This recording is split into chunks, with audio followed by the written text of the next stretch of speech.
ਬੰਦੇ ਦੇ ਨਾਲ ਉਹਨਾਂ ਚਿਰ ਜੁੜੋ ਜਦੋਂ ਤੱਕ ਉਹ ਬੰਦਾ ਗੁਰੂ ਗ੍ਰੰਥ ਸਾਹਿਬ ਜੀ ਵਿਚਾਰਧਾਰਾ ਦੇ ਨਾਲ ਜੁੜਿਆ ਆ। ਜਦੋਂ ਉਹ ਥਿੜਕਿਆ ਫਿਰ ਇਹ ਨਾ ਵੇਖਿਆ ਕਰੀਏ ਵੀ ਨਹੀਂ ਹੁਣ ਉਹਦੀ ਪਿੱਠ ਥਾਪੜੀ ਜਾਣੀ, ਭਾਵੇਂ ਉਹ ਕੌਮ ਨੂੰ ਖੂਹ ਦੇ ਵਿੱਚ ਸੁੱਟ ਦੇ, ਫਿਰ ਅਸੀਂ ਮਰਨਾ ਹੀ ਮਰਨਾ। ਜਿੱਦਾਂ ਦੇ ਸਾਰਿਆਂ ਦੇ ਭਗਤ ਬਣੇ, ਜਿੱਦਾਂ ਦੇ ਮੋਦੀ ਦੇ ਬਣੇ, ਜਿੱਦਾਂ ਦੇ ਕਿਸੇ ਹੋਰ ਦੇ ਬਣੇ, ਉਦਾਂ ਦੇ ਬਾਬਾ ਹਰਨਾਮ ਸਿੰਘ ਦੇ ਵੀ ਬਣ ਗਏ ਨੇ। ਸੁਨੇਹਾ ਕੀ ਦੇ ਕੇ ਆਏ ਹੋ? ਤੇ ਸੁਨੇਹਾ ਤੇ ਉੱਥੇ ਬਾਹਮਣਾਂ ਦੇ ਨਾਲ ਖੜ ਕੇ ਐਂ ਕਰਕੇ ਗੰਗਾ ਡੁਬਕੀਆਂ ਲਾਉਂਦੇ। ਫਿਰ ਜੇ ਹਿੰਮਤ ਹੈਗੀ ਸੀ ਗੁਰੂਆਂ ਵਾਲੀ ਤੇ ਫਿਰ ਦਿੰਦੇ ਉੱਥੇ ਉਪਦੇਸ਼। ਜੇ ਗੰਗਾ ਇੰਨੀ ਚੰਗੀ ਲੱਗਦੀ ਆ ਤੇ ਲਾ ਦਿਓ ਭਰਾ, ਟਕਸਾਲ ਨੂੰ ਛੱਡ ਦਿਓ, ਗਾਤਰੇ ਕਰ ਦਿਓ ਘਰਾਂ ਦੇ ਵਿੱਚ। ਸਾਡੇ ਵੱਲੋਂ ਗੰਗਾ ਨੂੰ ਛੱਡ ਕੇ ਤੁਸੀਂ ਬੁੱਢੇ ਨਾਲੇ ਦੇ ਵਿੱਚ ਡੁੱਬਦੇ ਫਿਰੋ, ਅਸੀਂ ਕੀ ਲੈਣਾ? ਉਹ ਯੋਧਾ ਸੰਤ ਜਰਨੈਲ ਸਿੰਘ ਇਹ ਵੀ ਉਸੇ ਟਕਸਾਲ ਦੇ ਮੁਖੀ, ਪਰ ਹਿੰਦੁਸਤਾਨ ਦੀ ਹਕੂਮਤ ਦੇ ਅੱਗੇ ਹਿੱਕੜਾ ਕੇ ਖੜੇ ਤੇ ਦੂਜੇ ਪਾਸੇ ਉਸੇ ਸਥਾਨ ਤੇ ਆਪਣੇ ਆਪ ਨੂੰ ਭਾਲ ਕੇ ਕਹਿਣ ਵਾਲੇ ਅੱਜ ਉਹਨਾਂ ਦੇ ਪਾਂਡਿਆਂ ਦੀਆਂ ਲੱਤਾਂ ਦੇ ਥੱਲੇ ਦੀ ਲੰਘ ਕੇ ਗੰਗਾ 'ਚ ਡੁਬਕੀਆਂ ਮਾਰਦੇ ਫਿਰਦੇ। ਤੇ ਸਾਡੀ ਕੌਮ ਦੇ ਲੀਡਰਾਂ ਦਾ ਹਾਲ ਹੋ ਗਿਆ। ਅਕਾਲ ਤਖਤ ਸਾਹਿਬ ਇੰਨਾ ਅਹਿਮ ਆ ਕਿ ਗੁਰੂ ਮਹਾਰਾਜ ਨੇ ਜਦੋਂ ਖੁਦ ਗੁਰਬਾਣੀ ਵੀ ਉਚਾਰਨ ਕੀਤੀ ਹੈ ਆਪਣੇ ਜੀਵਨ ਕਾਲ ਦੇ ਦੌਰਾਨ, ਤੇ ਜੀਵਨ ਕਾਲ ਦੇ ਦੌਰਾਨ ਜੇ ਕੋਈ ਤਖਤ ਧਰਤੀ ਦੇ ਰੂਪਮਾਨ ਕੀਤਾ ਤੇ ਉਹ ਅਕਾਲ ਤਖਤ ਸਾਹਿਬ ਹੈ। ਪਰ ਸਾਡੀ ਤਰਾਸਦੀ ਕਿ ਉਸ ਤਖਤ ਨੂੰ ਵੀ ਦੁਨੀਆ ਆਪਣੇ ਹਿਸਾਬ ਨਾਲ ਚਲਾਉਣਾ ਚਾਹੁੰਦੀ ਹੈ। ਪਰ ਉੱਥੇ ਬਹਿਣ ਵਾਲਾ ਬੰਦਾ ਜਦੋਂ ਇਹ ਸੋਚ ਕੇ ਬਹਿੰਦਾ ਹੈ ਕਿ ਨਹੀਂ ਜੀ ਮੈਂ ਤੇ ਬਣ ਚੱਲਿਆ ਜੀ ਜਥੇਦਾਰ, ਉਦੋਂ ਖਾਂਦਾ ਭੁਲੇਖਾ। ਔਰ ਇਹੀ ਭੁਲੇਖੇ ਵਾਰ-ਵਾਰ ਜਥੇਦਾਰਾਂ ਖਾਦੇ, ਔਰ ਇਹੀ ਭੁਲੇਖਾ ਮੈਨੂੰ ਕੋਈ ਸ਼ੱਕ ਨਹੀਂ ਕਹਿਣ ਦੇ ਵਿੱਚ ਸ਼ਾਇਦ ਗਿਆਨੀ ਹਰਪ੍ਰੀਤ ਸਿੰਘ ਨੇ ਵੀ ਖਾਦਾ ਹੋਏਗਾ। ਗਿਆਨੀ ਰਘਵੀਰ ਸਿੰਘ ਵੀ ਇਹ ਗੱਲ ਸਮਝ ਲੈਣ, ਜੇ ਉਹ ਅੱਜ ਇਸ ਇਸ਼ੂ ਤੇ ਚੁੱਪ ਰਹੇ ਤੇ ਸਖਤ ਸਟੈਂਡ ਨਾ ਲਿਆ ਤੇ ਵਾਰੀ ਅਗਲੀ ਭਰਾ ਤੁਹਾਡੀ। ਜਿੰਨੇ ਅੱਗੇ ਜ਼ਿੰਮੇਵਾਰੀ ਲੈਣੀ ਆ ਉਹਨਾਂ ਦੀ ਬਾਦਲਾਂ ਦੇ ਰਾਹੀਂ, ਉਹ ਵੀ ਗੱਲ ਸਮਝ ਲਓ। ਅੱਜ ਦੇ ਤੁਹਾਨੂੰ ਹਾਰ ਪਾ ਕੇ ਤੇ ਸਰੋਪਾ ਪਾ ਕੇ ਲਾਉਣਗੇ ਜਥੇਦਾਰ, ਤੇ ਜਿੱਦਣ ਹੋਇਆ ਕੱਢਣਾ ਉਸੇ ਸਰੋਪੇ ਤੋਂ ਫੜ ਕੇ ਘਸੀੜ ਕੇ ਬਾਹਰ ਮਾਰਨਗੇ ਜਿੱਦਾਂ ਇਹ ਪੁਰਾਣੇ ਜਥੇਦਾਰਾਂ ਨੂੰ ਕੱਢਦੇ ਪਏ।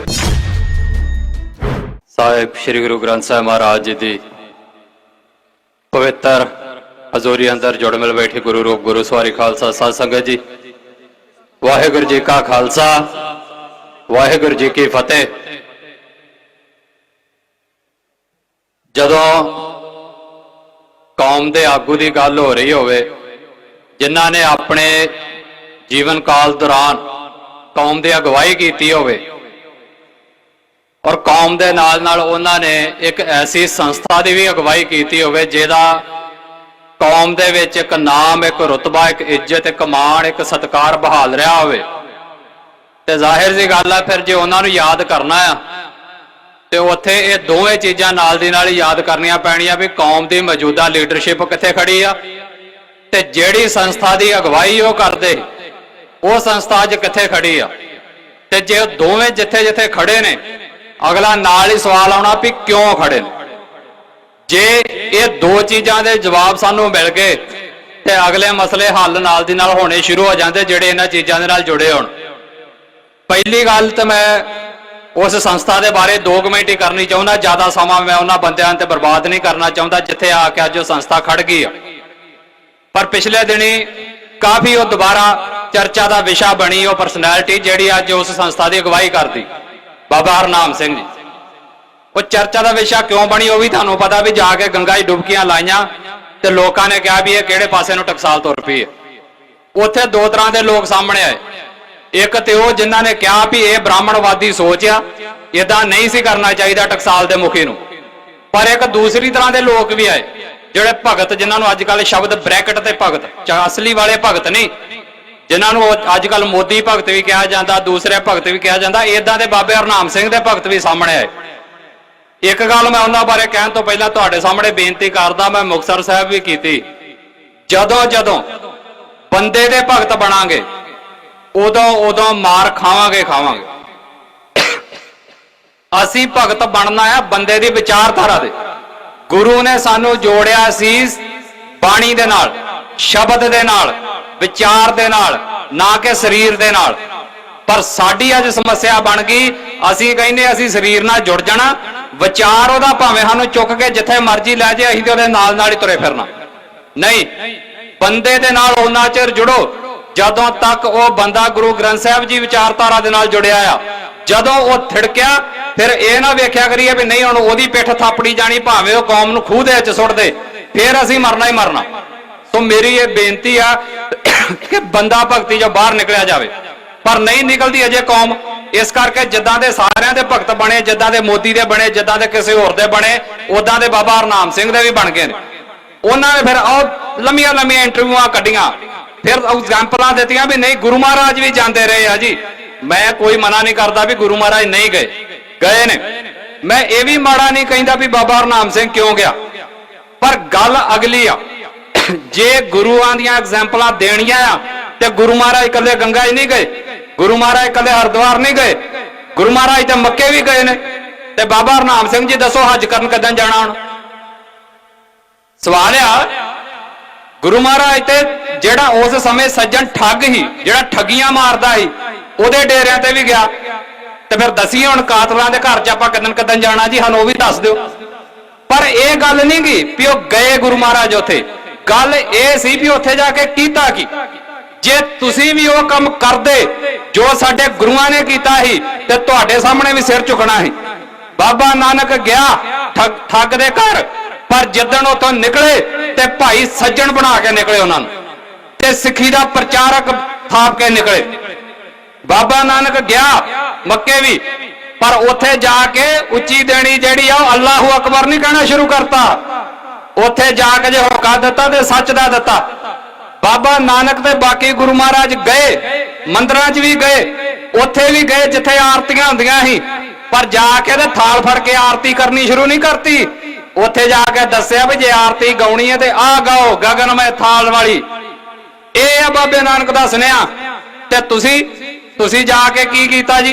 जे गए हो ते दसो जी ज्ञान गोदड़ी दा की कीता? उत्थे जाके उत्थे दित्ती उच्ची दुनी आवाज कि ओ दुनिया दे लोको गंगा दे विच डुबकियां ला ला के मरन नालों चंगा अपना मन शुद्ध करो। क्या जे ते क्या ते उत्थे जाके तुसी उच्ची दुनी आवाज दित्ती आ ते फिर ते भाई तुहाडे सामने भी असीं सिर झुकाउंदी कौम। गल ये नहीं भी शरीर कल्ला गया, सुनेहा की दे के आए हो ते सुनेहा ते उत्थे बामणां दे नाल खड़ के ऐ करके गंगा डुबकियां लाउण दे। फिर जे हिम्मत हैगी सी गुरुआं वाली ते फिर दिंदे उत्थे उपदेश ते कहिंदे बामण नूं भी इदां डुबकी ना गल नहीं बननी। जे कह के इन्नी गल ते दसो, पर नहीं जी वो काम असीं करना नहीं।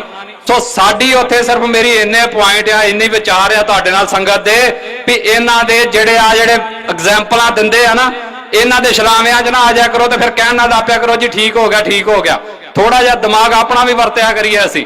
और जदों उत्थे सब कुछ होया, मैं कहना तुसीं गंगा छड्ड के भावें जिथे मर्जी डुबकियां मारो, पर रब दा वास्ता टकसाल दा थोड़ा जिहा ख्याल रखो, गात्रे पाई कृपान दा थोड़ा जिहा ख्याल रखिए।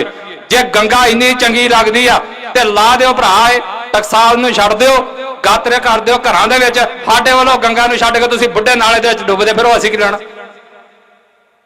सो सानू दर्द उदण हुंदा जदन साडीआं संस्थावां दे मुखी होण दे नाते तुसीं जानदे ओ योधा संत जरनैल सिंह, ये भी उसे टकसाल दे मुखी, पर हिंदुस्तान की हुकूमत दे अगे हिक डा के खड़े ते दूजे पासे उसे स्थान ते अपने आप नूं भाल के कहण वाले अज उन्हां दे पांडियां दीआं लत्तां दे थल्ले दी लंघ के गंगा डुबकियां मारदे फिरदे ते साडी कौम दे लीडरां दा हाल हो गया। सो सानू बाहर निकलना पएगा। लीडरशिप इन्नी गरकदी जांदी आ। ये जिहड़ी बाहरी लीडरशिप मैं ओहदी गल करदा, एक लीडरशिप ओह आ जिहड़ी खालिस्तान दी विचारधारा वाली आ,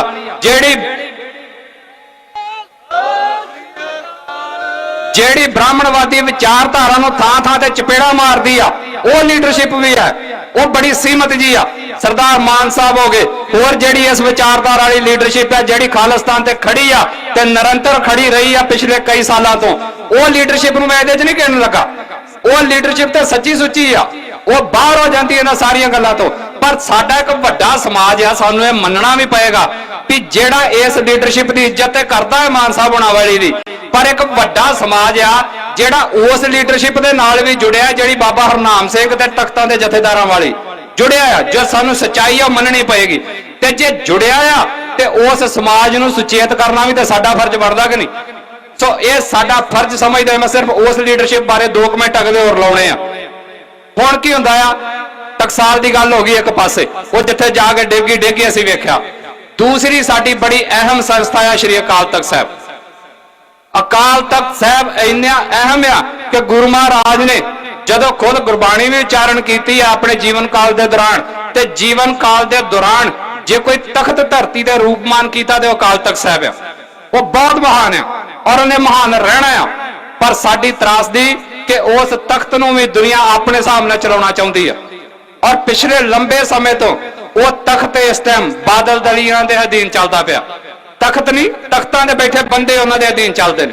ਤਖਤ ਦੇ ਅਕਾਲ ਦਾ ਇਹਨਾਂ ਦੇ ਅਧੀਨ ਕਦੀ ਨਹੀਂ ਆਉਣਾ। ਉਹਨੇ ਆਪਣੀ ਕਰਾਮਾਤ ਵਿਖਾਲਣੀ ਆ, ਪਰ ਉਹਦੇ ਤੇ ਜਿਹੜੇ ਬੰਦੇ ਭਾਲੇ ਜਾਂਦੇ ਨੇ ਉਹ ਇੱਕ ਰਾਜਨੀਤਿਕ ਜਮਾਤ ਵੱਲੋਂ ਭਾਲੇ ਜਾਂਦੇ ਨੇ। ਇਹ ਸਮੱਸਿਆ ਹੈ ਸਾਡੀ ਕੌਮ ਦੀ।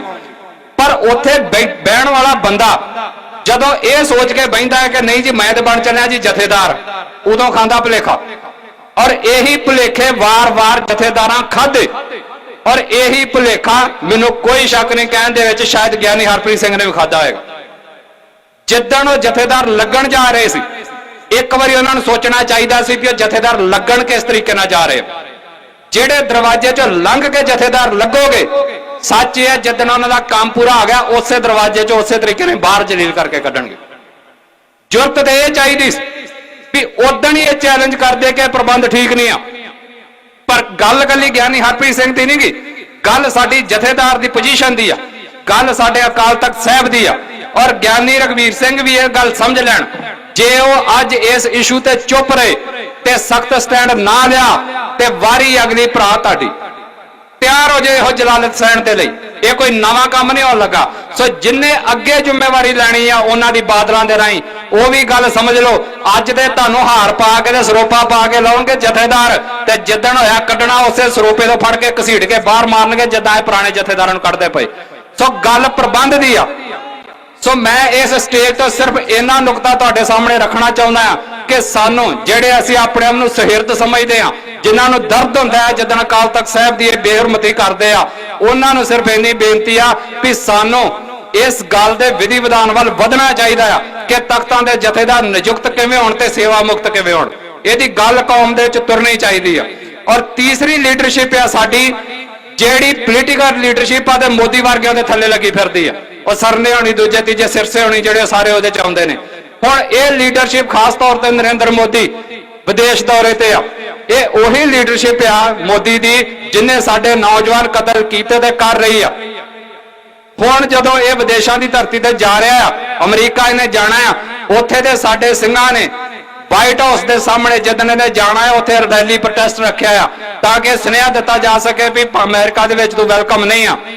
ਉਹਨਾਂ ਨੇ ਟਰੰਪ ਨੂੰ ਸੁਨੇਹਾ ਦੇਣਾ। ਸੋ ਮੇਰੀ ਅਮਰੀਕਾ ਵਾਲਿਆਂ ਨੂੰ ਅਪੀਲ ਹੈ, ਜਿੱਥੇ ਕੋਈ ਸੁਣਦਾ ਆ ਕਿ ਉਹ ਉਸ ਸਮਾਗਮ 'ਚ ਜ਼ਰੂਰ ਜਾਣ। ਔਰ ਅਖੀਰੀ ਗੱਲ, ਸਟੇਟ ਸਕੱਤਰ ਸਾਹਿਬ ਦਾ ਆ ਗਿਆ ਬੁਲਾਵਾ, ਮੈਂ ਇਹ ਕਹਿਣਾ ਚਾਹੁੰਦਾ ਵੀ ਅਸੀਂ ਇੱਕ ਜਿਹੜਾ ਡਿਫਰੈਂਸ ਪਾਉਂਦੇ ਆ ਨਾ ਵੀ ਵਿਦੇਸ਼ਾਂ ਵਾਲੇ ਸਿੱਖ ਦੇ ਇੱਧਰ ਵਾਲੇ ਸਿੱਖ, ਏਦਾਂ ਨਹੀਂ ਆ। ਅਸੀਂ ਸਾਰੇ ਸਿੱਖ ਹੀ ਆ, ਉਹਨਾਂ ਸਾਰਿਆਂ ਦੀ ਜੜ ਇੱਥੇ ਹੀ ਆ, ਉਹ ਵੱਖਰੇ ਨਹੀਂ ਗੇ। ਅਸੀਂ ਇੱਥੇ ਖਾਲਿਸਤਾਨ ਦੀ ਗੱਲ ਕਰਦੇ ਹਾਂ, ਉੱਥੇ ਕਰਦੇ ਹਾਂ। ਅਸੀਂ ਦੋਵੇਂ ਇੱਕ ਦੂਸਰੇ ਦੇ ਭਾਈਵਾਲ ਆ। ਔਰ ਅਸੀਂ ਉਦੋਂ ਤੱਕ ਇੱਕ ਦੂਸਰੇ ਦੀ ਪਿੱਠ ਥਾਪੜਦੇ ਰਹਿਣਾ ਆ ਜਦੋਂ ਤੱਕ ਇਸ ਪੰਜਾਬ ਦੀ ਧਰਤੀ ਦੇ ਉੱਤੇ ਸਾਡਾ ਕੌਮੀ ਘਰ ਖਾਲਿਸਤਾਨ ਰੂਪਮਾਨ ਨਾ ਹੋ ਗਿਆ। ਸੋ ਇਹ ਨਹੀਂ ਆ ਕਿ ਉਹ ਅਮਰੀਕਾ ਬੈਠੇ ਖਾਲਿਸਤਾਨ ਦੀ ਗੱਲ ਕਰਦੇ, ਕੈਨੇਡਾ ਬੈਠੇ ਕਰਦੇ, ਆਸਟ੍ਰੇਲੀਆ ਕਰਦੇ ਜਾਂ ਹੋਰ।